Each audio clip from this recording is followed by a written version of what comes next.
É claro que a gente esperaria um pouco mais por resultados, se é que vão surgir, com mais 3 ou 4 anos de estudo, para ver na fase adulta. Porque o grupo que teve o suporte psicológico dos pais, ele ficou numa condição intermediária, mas que, criticamente avaliando, a gente vai ver que o jovem que está com 15 anos, se ele tem um comportamento que não é de uma perfeita adaptação social, ele não está necessariamente fora de um padrão esperado para um adolescente. Então a gente pode esperar que esse sujeito ele vai poder correr alguns riscos ou infringir alguns limites, mas que futuramente essa experiência vai dar a ele uma maturidade talvez maior do que os que tiveram um controle muito rígido e não tiveram uma autonomia para experimentar com um pouco mais de liberdade as normas e os limites sociais para se posicionarem criticamente, autonomamente sobre isso. Mas, de toda forma, isso serve para indicar que as famílias que têm comportamentos de indução de culpa, de chantagem emocional, de afastamento, de oscilação da presença dos pais e do afeto dos pais, ou seja, um comportamento cíclico, essas famílias realmente tudo indica, não é? Que elas são um grave fator de risco para esses jovens. E a terceira pesquisa que eu gostaria de ressaltar e destacar, também publicada em uma revista norte-americana chamada Child Development, Desenvolvimento Infanto-Juvenil, porque a ideia de criança, né, de child no inglês, ela vai dos 0 aos 18 anos, que é a ideia da ONU, de maneira geral. No Brasil, o ECA divide infância até os 12 e adolescência até os 18. Não é? Mas essa pesquisa, essa revista, ela recebe estudos nessa faixa etária até basicamente 18 anos de idade. Então, um grupo coordenado por um pesquisador chamado, com o sobrenome Allen, estudou também por meio longitudinal, ou seja, uma pesquisa durante muito tempo, estudando 126 adolescentes entre 14 e 18 anos.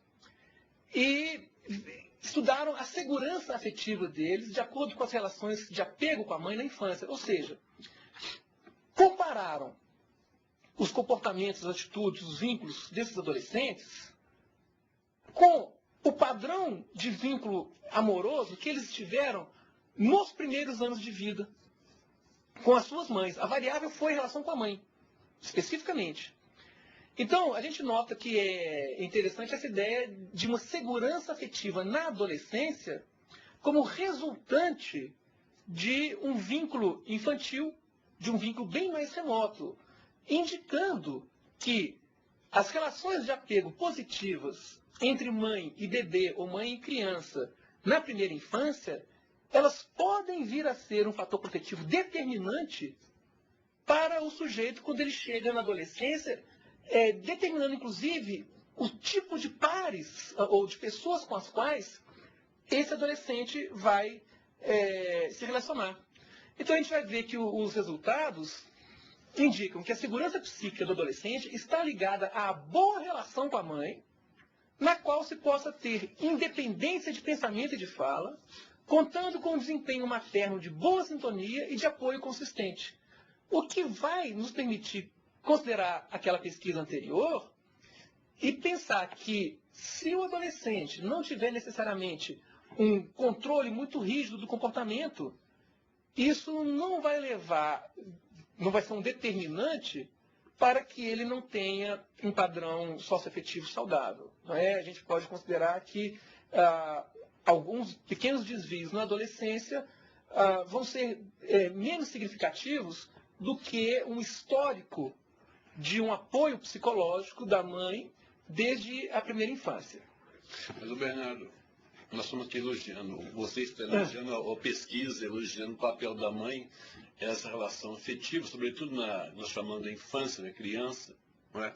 Mas, por outro lado, toda literatura tem a mãe como... Né, ou madrasta. Ou idealizada, ela está sempre idealizada, ela que amamenta, carrega na barriga, etc. Claro, mas tradicionalmente a mãe é sempre fator de desvio do próprio filho. Né? Ou por superproteção, né? Ou então porque, como você mostrou na pesquisa lá, essa alta ansiedade da mãe, esperando que os filhos sejam tal. Ou são muito rígidas, né? Mas parece que, você falou aí, o papel da mãe ele é positivo, nesse sentido, que a formação, não é? essa capacidade de adaptar do jovem depois, né? Tem como essa rede que você falou, não só a mãe, claro, mas também vizinhança, amigos, etc. Exato. Dependendo muito dos amigos que você acompanha. Claro, sem dúvida. A gente vê que a psicologia de uma maneira geral, mas talvez, até onde eu saiba, eu não tenho total certeza disso, mas pelo que eu já estudei, talvez por influência principal da psicanálise, a mãe como pessoa física, ela acaba sendo vista como algo menos importante do que a mãe como quem interage com a criança ou quem quer que possa agir conforme a mãe deveria agir, que a psicanálise vai chamar de função materna. Então, essa mãe a qual a gente se refere, ela pode tanto ser essa que foi estudada, essa pesquisa que eu acabei de mencionar, no seu papel de relações de apego positivas com a criança, mas também quaisquer pessoas que vão desempenhar a função materna para essa criança. É claro que a mãe, por ela ser tão importante, a gente viu, por exemplo, na visão do pessoal de Rochester, a gente vê que a mãe está em quase todos os fatores de risco ali, por exemplo. Né? E nessa visão desses pesquisadores coordenados pelo Allen, a gente vê que a mãe ela pode vir a ser o principal fator protetivo. Mas é a mãe a própria pessoa? Não. Por exemplo, o primeiro ano de vida, particularmente por ser um período pré-linguístico, ele é um período em que a criança vai viver as experiências de maneira global e vai ligar muito as condições ao próprio físico, às experiências físicas, e aí a autoimagem, o autoconceito, as bases da questão da imagem corporal e dos transtornos de imagem corporal também podem estar localizadas nesse período.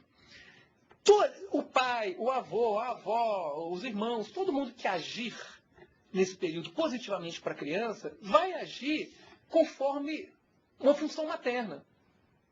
Então, na história da humanidade, a gente vê que a mãe, ela nunca foi uma cuidadora solitária das crianças. Ou seja, em geral, houve creches, entre aspas, houve cuidados comunitários. Isso a gente vê nas sociedades menos complexas atuais, como índios, aborígenes, sociedades do interior da África, algumas tribos. A gente vê também que os estudos antropológicos indicam que as mães davam cuidados comuns à prole daquele grupo. Somente a partir do século passado é que começou a haver uma mãe que cuida da criança em casa sozinha, por exemplo. Ou que vai trabalhar e deixa uma criança numa creche em que as crecheiras ou as cuidadoras não têm um papel maternal significativo. Então, a questão não é... E a partir disso, nesse mesmo período, então começou-se a culpar muito a mãe.